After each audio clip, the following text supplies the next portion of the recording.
Hey everybody, welcome back to my channel. I'm Severely Mame, and today I wanted to walk you through the process of making this 1940s pattern bolero.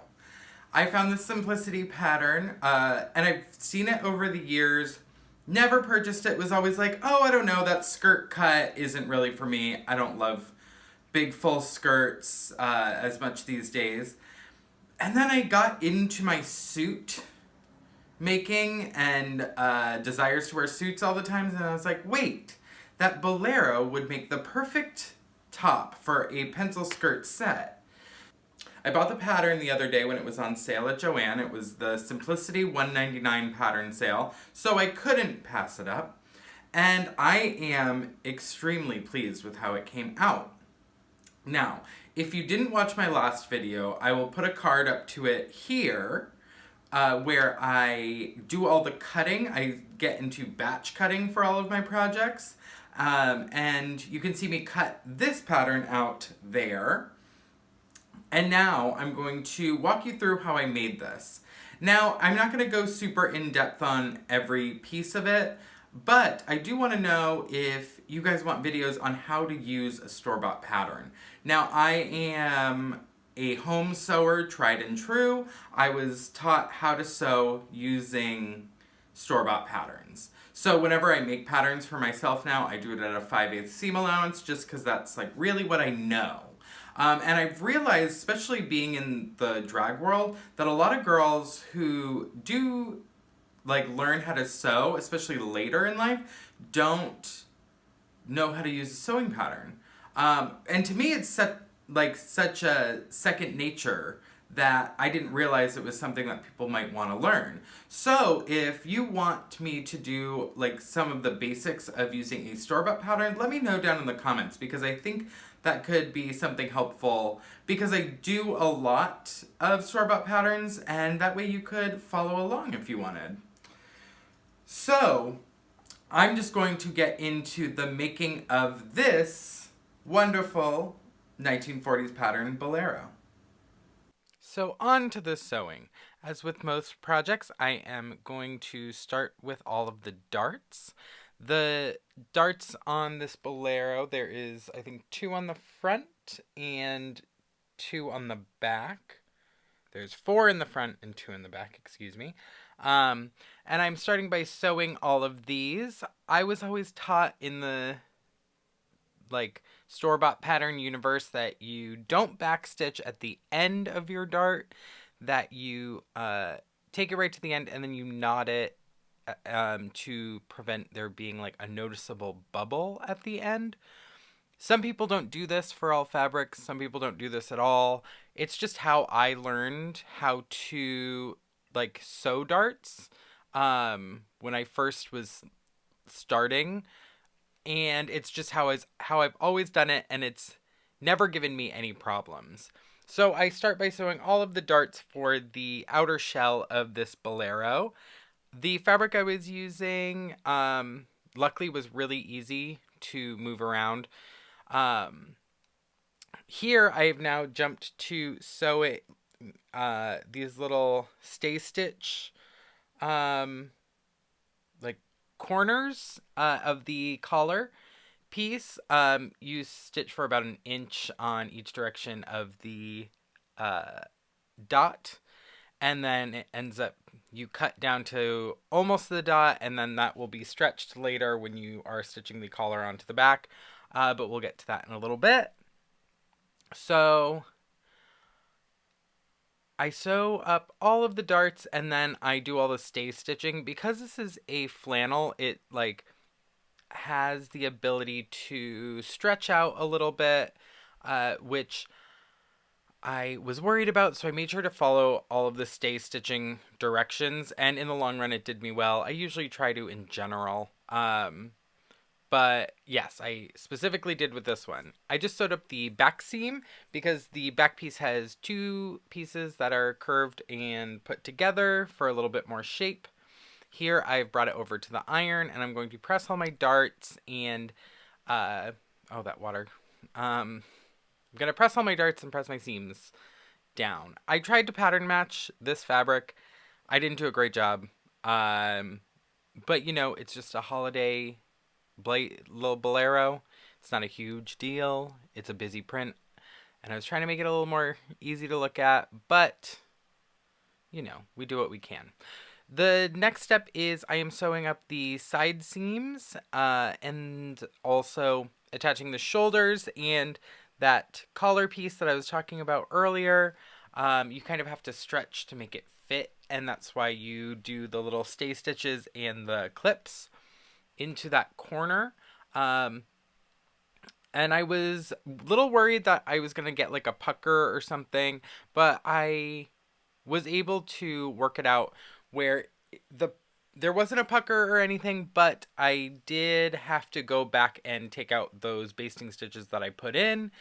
I think I maybe actually did them a little too far out. So now this is stitching up the side seams. Sorry about the mess on my sewing table. I have not really figured out how to film all of this just yet. I did find a kind of spot for this video where I was just having to turn my camera on the tripod and not move it to get ironing and sewing. So some of the shots might be a little weird, but I'm still figuring it out. If you have any suggestions for how you'd like me to shoot this, please let me know down in the comments. So I got those side seams stitched up, and I put the iron directly in front of the camera, of course. And I'm getting those shoulder seams and neckline that I just sewed up, pressed, and clipped because it's a curve. Now I want to check out the shape there. You could see a little teaser of what it will look like.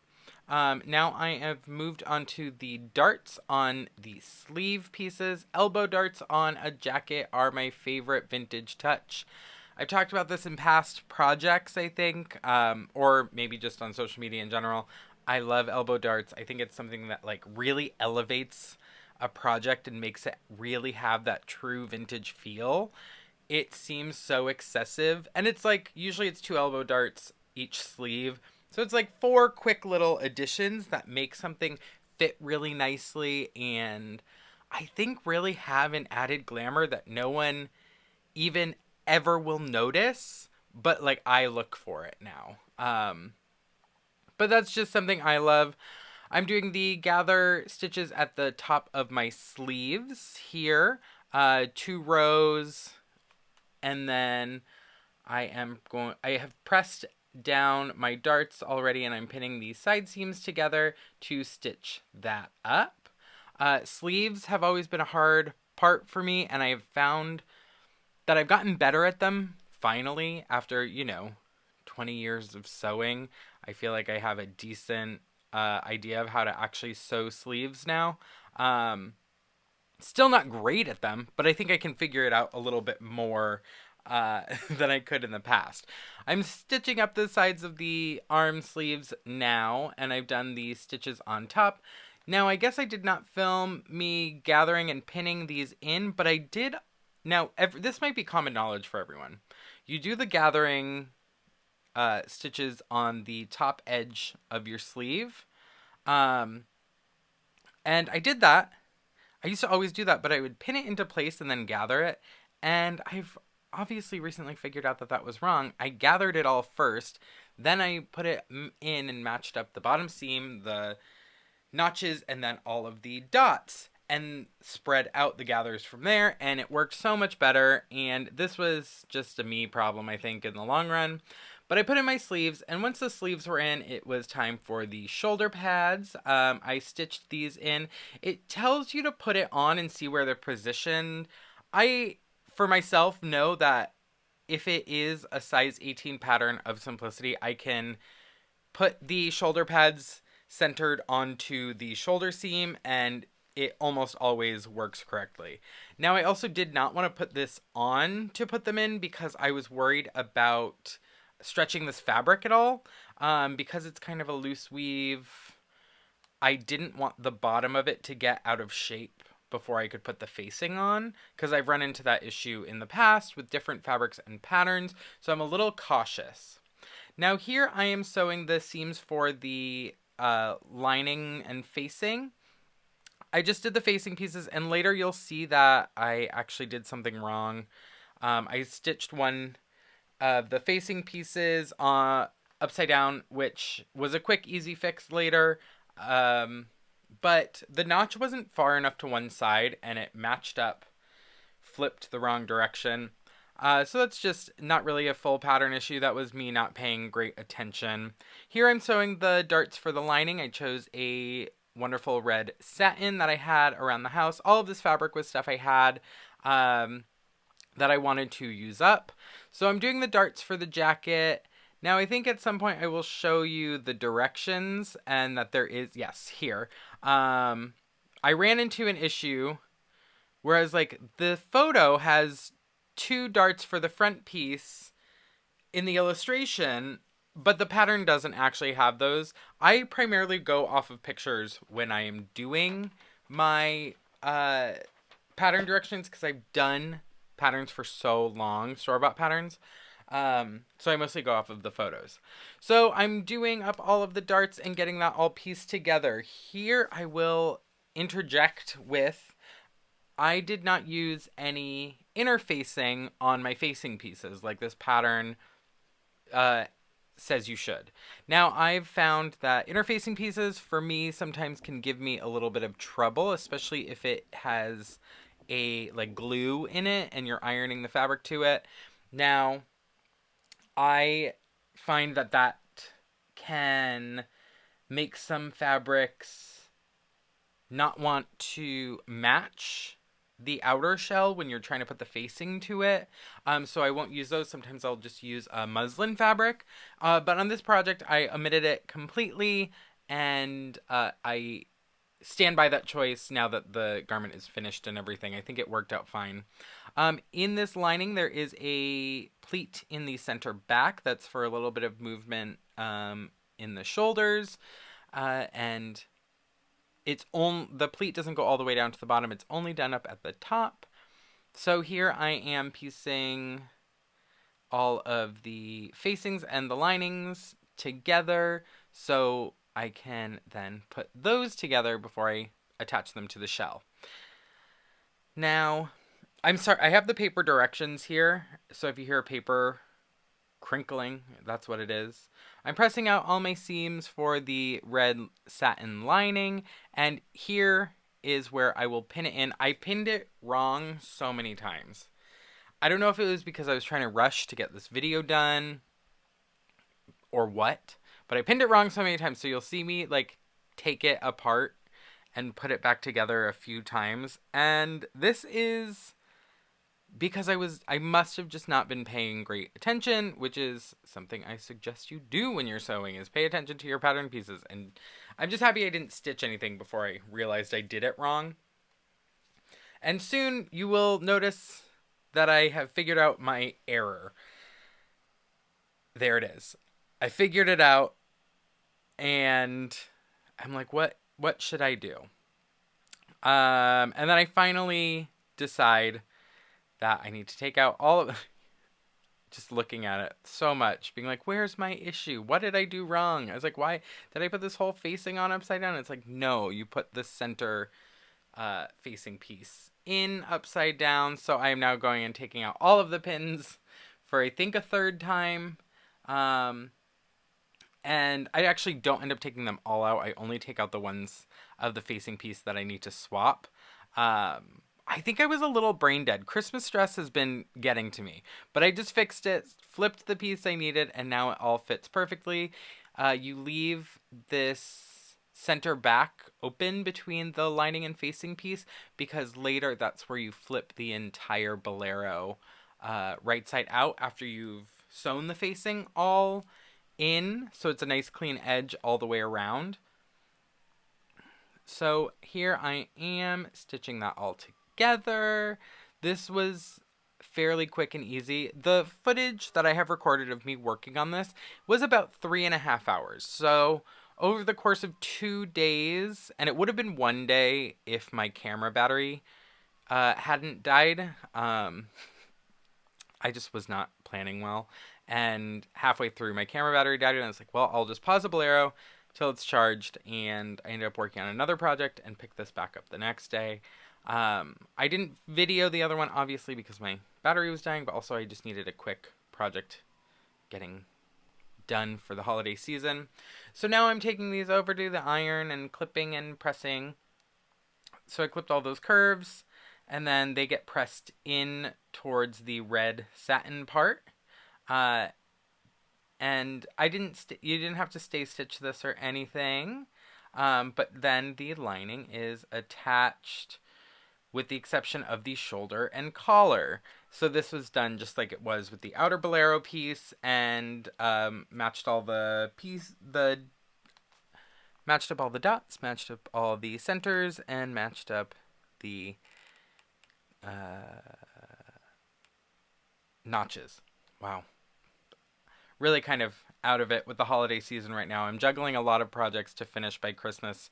Today is the 18th, and I still have to finish making my partner's Christmas present. I have to finish knitting the Christmas suit, and then a handful of sewing projects. But we're all gonna make it through this. So here I am stitching these shoulders and collar into place for the lining and facing pieces. You kind of stitch and stop and then pivot your needle for the neckline. It's fairly simple. It gets a little advanced. Went in and clipped the collar so it would lay nice and flat. I love this pattern. I cannot wait to figure out making a non-Christmas season one, because sadly I made this so late in the season. I'm only probably going to get to wear this maybe on Christmas Day, I'm thinking.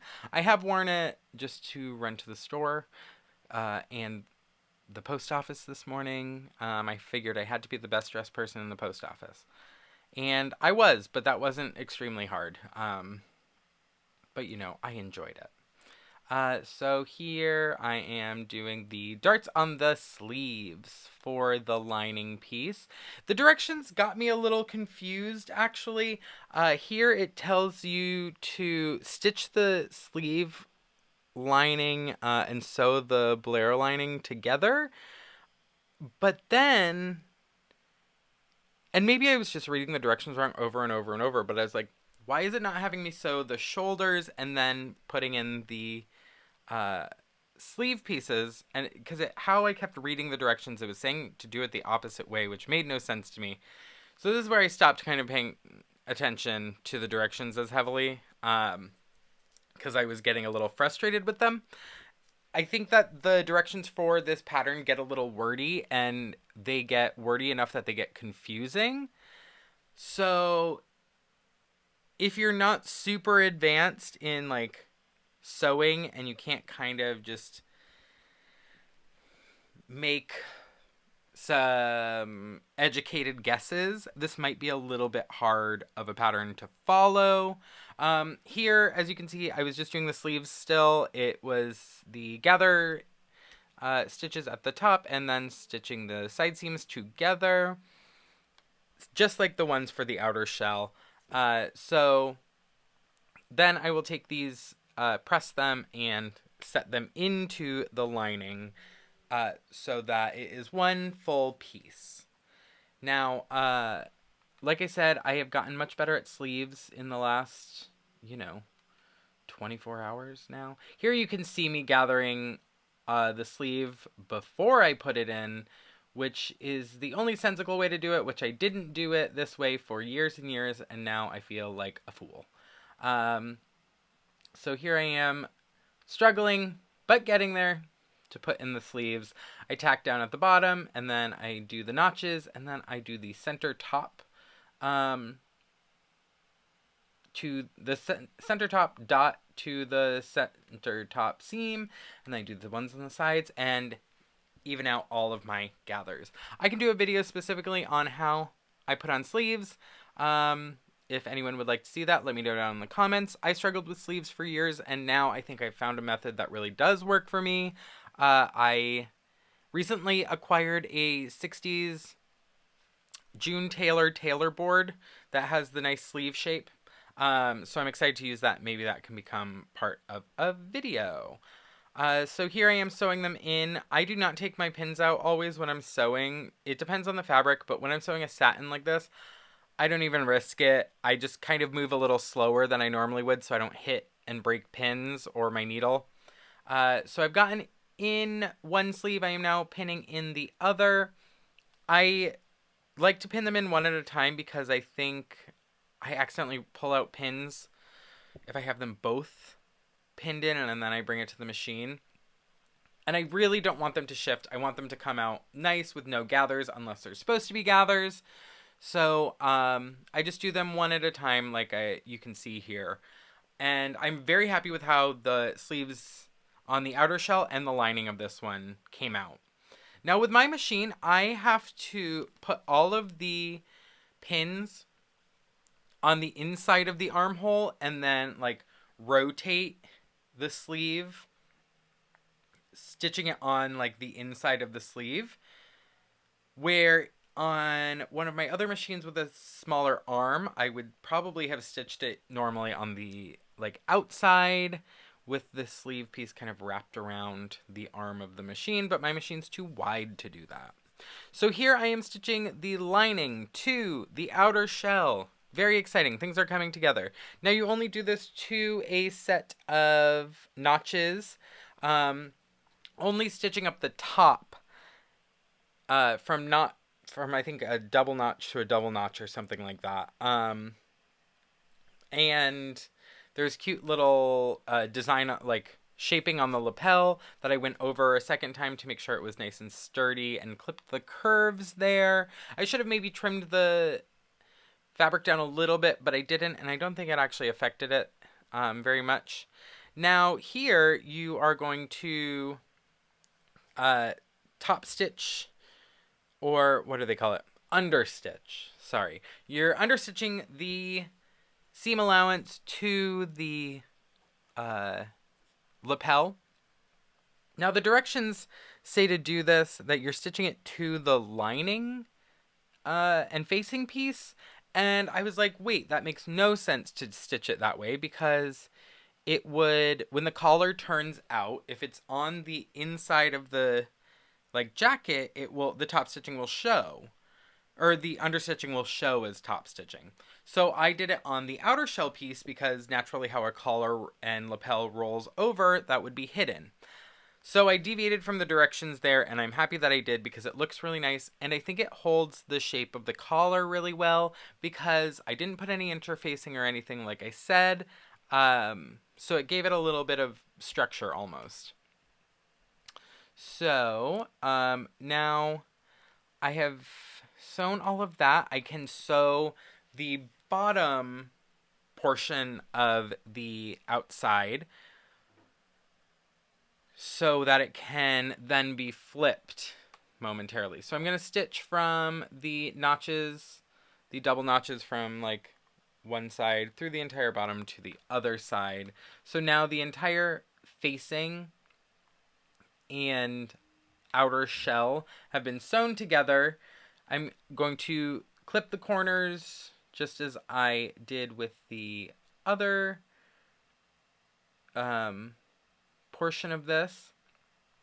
And then after I clip all the corners, I'm going to start flipping it. Now, like I said earlier, you leave a open section that's probably about 4 inches, maybe 5, between the lining piece and the facing piece on the inside of the jacket.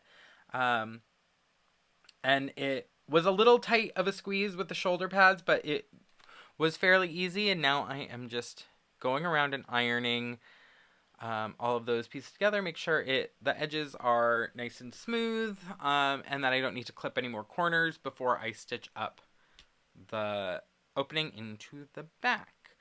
But now the majority of the sewing is done on this.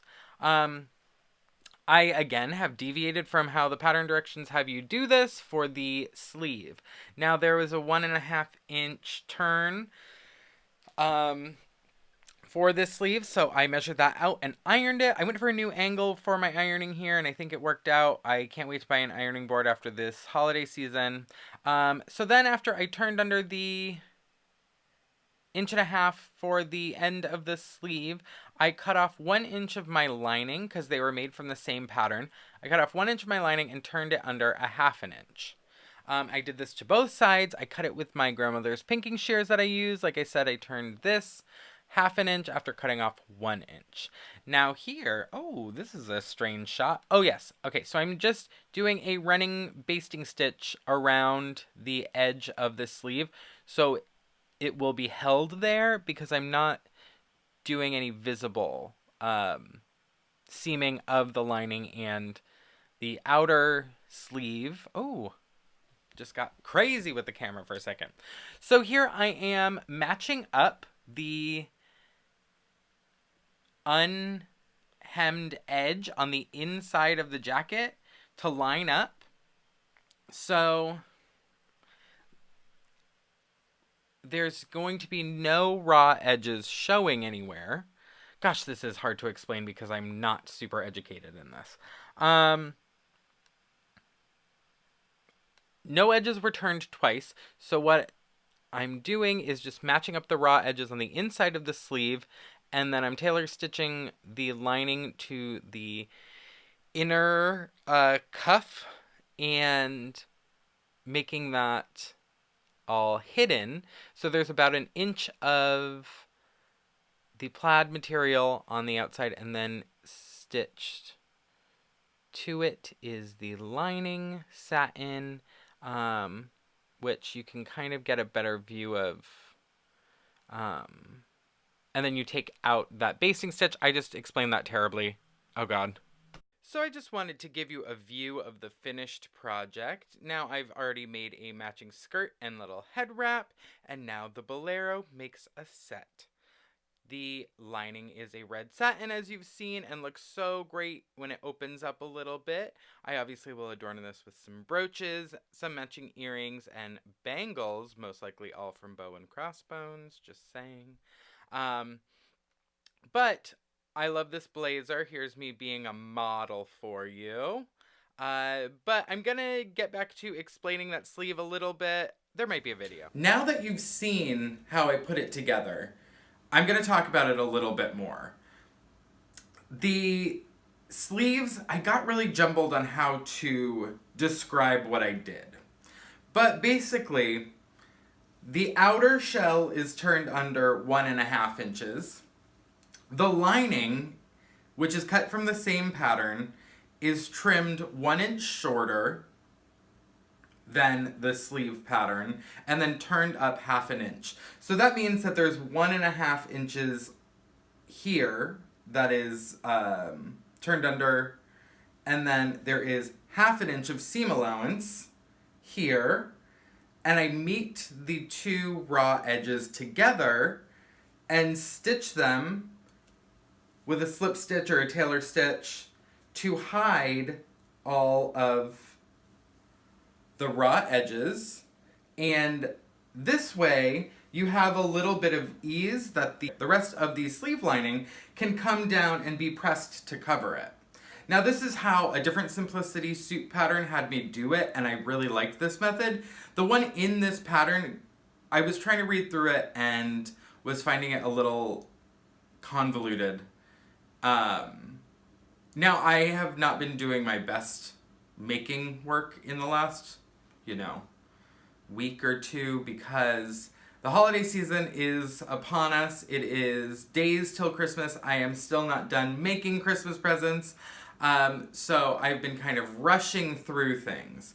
But if you want a video specifically on sleeves, I had mentioned this during the overview of making this. If you want me to do a video specifically on how I do sleeves and sleeve linings, let me know below because I think there's going to be a good amount of suit content coming in the near future because I'm really enjoying making them, and I think that's something everybody needs is like one nice suit. So I can help facilitate that maybe. But let me know if you have any comments or questions on how I put this pattern together, because I know I rushed through it a little bit. It was 3.5, almost 4 hours of footage that I edited down to be much quicker, obviously because no one was going to want to watch 4 hours of me just running my very loud sewing machine. But if you need any answers to questions on this pattern specifically, let me know down below because I might have it. Like I said, I changed up some of the directions a little bit. I didn't follow them to a T, but I have been sewing with store-bought patterns for probably 15 years at least. So I'm fairly well versed in how they go. I'll read the directions once through and then kind of go off the pictures as I'm actually making it, which is, I know, not technically the best way to do it. But with that, I'm going to wrap things up here. Now, this may be my last video of 2020, but if I can sneak one out after Christmas, before New Year's, I will try to.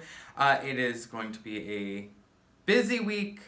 I have not finished all of my Christmas present stuff yet, but I'm gonna get it done. I'm gonna finish all my Christmas outfits, and you will see those over on my Instagram at SeverelyMame. Make sure to check me out there. If you want to catch some exclusive content, you can follow the link below to my Patreon account, which, speaking of my Patreon, I wanted to thank everyone who has signed up for my Patreon in the last year. 2020 was a rough one, and it was great to have people to make new content for. I specifically want to thank Esther and Kat for being in my $13 tier. I appreciate all of you so much.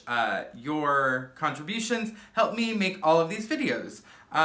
Sewing can be expensive, and this really does, having my Patreon does help with that so much. So I really appreciate it. If you want to join my Patreon and be like Esther and Kat, make sure to follow the link below.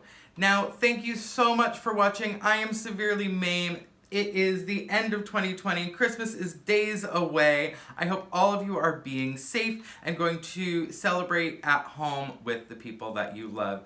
I will see you all in 2021, if not one more time before then. All in all, I'll see you soon.